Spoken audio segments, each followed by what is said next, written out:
اس لیے یہ doctor engineer یہ سارے جو جتنے پائلٹ یا C S P officer king commission افسر یہ جتنے آپ کی خواہشات ہیں یہ جو میں نہیں کہہ پایا اور آپ کے دل میں موجود ہے، یہ سارے بچے نے خود نہیں بننا ہوتا. جیسے میرے صاحب کہہ رہے تھے نا کہ اللہ کے نبی صلی اللہ علیہ وسلم نے فرمایا کل مولود یولد علی الفطرۃ. اللہ تعالیٰ نے اسے ٹھیک بچہ پیدا کیا تھا، اچھا بچہ پیدا کیا تھا.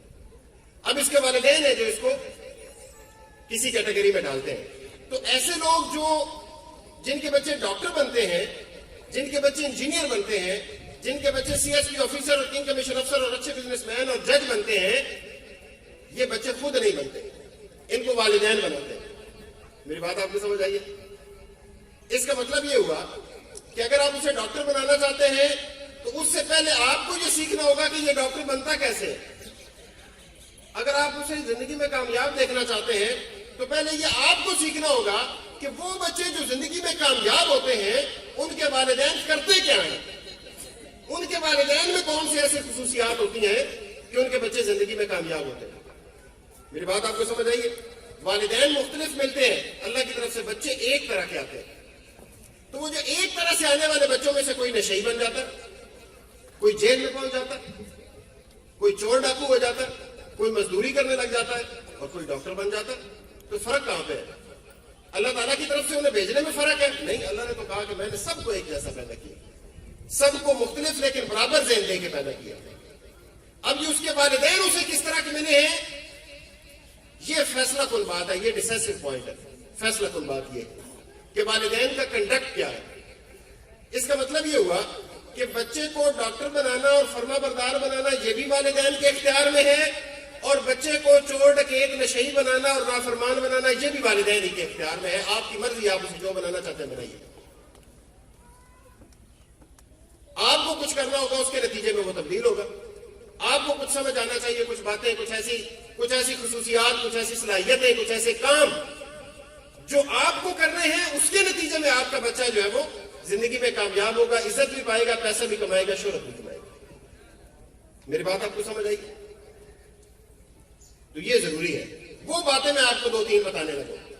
ان باتوں کے اوپر اگر آپ نے عمل کرنا شروع کر دیا تو آپ سمجھ لیں اصل بات تو اللہ کو پتا ہے، اصل علم تو اللہ کے پاس ہے. لیکن اللہ تعالیٰ نے انسانوں کو جو علم دیا اور اپنے پیارے نبی صلی اللہ علیہ وسلم کے ذریعے سے جو ہمیں ہدایات بھیجی ہیں، ان کی روشنی میں لوگوں نے جو تجزیہ کیا ہے وہ یہ کہتے ہیں کہ اگر یہ 1 2 3 پوائنٹس، یہ 1 2 3 عادات، یہ باتیں اگر کسی بندے میں ہو تو اس کے بیٹے بیٹی کے کامیاب ہونے کی زندگی میں چانسز زیادہ ہوتے ہیں باقیوں سے. میری بات آپ کو سمجھ آئیے؟ جیسا ہم اگر یہ کہیں کہ 2 بچے پڑھتے ہیں ایک کلاس کے اندر اور دونوں تقدیر پہ ایمان رکھتے رہے، میں تو مولوی صاحب نہیں ہوں کہ تقدیر کے اوپر بات کروں، لیکن ویسے میں آپ کو سمجھانے کے لیے بات کروں. وہ کہیں ٹھیک ہے جی، جس کے زیادہ آنے ہوں گے زیادہ آ جائیں گے، جس کے کم آنے ہوں گے کم آ جائیں گے. ایک یہ سینیریو ہے، ایک یہ صورتحال ہے. اور ایک دوسری یہ ہے کہ ان دونوں میں سے ایک بچہ پڑھتا ہے، ایک نہیں پڑھتا. آپ سے بھی پوچھا جائے نا کہ ان میں سے زیادہ نمبر کس کے آئیں گے تو آپ کیا کہیں گے؟ کس کے آئیں گے زیادہ نمبر؟ جو پڑھتا ہے. تو اس کا مطلب ہے کہ عمل کے نتیجے میں بہتری آتی ہے، عمل کے نتیجے میں لوگ آگے بڑھتے ہیں. اگر والدین عمل نہ کریں، اگر والدین کے اندر وہ صلاحیتیں نہ ہوں، وہ عادات نہ ہوں جو کامیاب بچوں کے والدین میں ہوتی ہیں، تو ان کی تقدیر انہیں آگے نہیں لے کے جا سکتی. میں اپنی بات سمجھا پائی ہوں آپ کو؟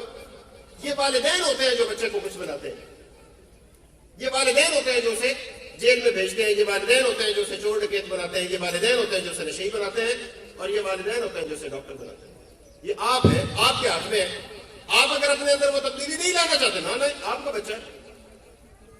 اسکول کے لیے وہ 500,000 بچوں میں سے ایک بچہ، اور آپ کے لیے وہ پورے کا پورا ایک بچہ ہے. آپ کے لیے کل کائنات وہی ہے. تو اس لیے یہ جو میں اگلی 2-3 باتیں آپ کو بتانے لگوں گا، ان کو نہ صرف یہ کہ غور سے سننا ہے بلکہ ان پہ جا کے عمل بھی کرنا ہے. اس کے نتیجے میں وہ کام ہو پائے گا جو آپ کرنا چاہتے ہیں. اور اگر آپ نے عمل نہ کیا تو سکول اس سے بڑی ذمہ ہے، سکول نے اپنی بات آپ تک پہنچا دی ہے. میں آپ کو میں پورے پاکستان میں جاتا ہوں، سلیم صاحب نے بھی آپ کو بتایا 7-7.5 ہزار سکول میں پھر چکا ہوں. بہت کم ایسے سکول ہوتے ہیں جنہیں یہ پتا ہو کہ والدین کی بھی بچے کی تعلیمی معاملات میں کوئی کردار ہے. لوگوں کو پتہ ہی کوئی نہیں ہوتا. اور اگر کسی کو خوش قسمتی سے پتہ بھی ہو تو ان میں سے پھر بہت کم ایسے ہوتے ہیں جو والدین کو بلا کے واقعتاً ان کو بتاتے بھی ہیں کہ جناب یہ آپ کا کردار ہے بچے کی زندگی میں، ان کو گائیڈ بھی کرتا ہے. بہت کم،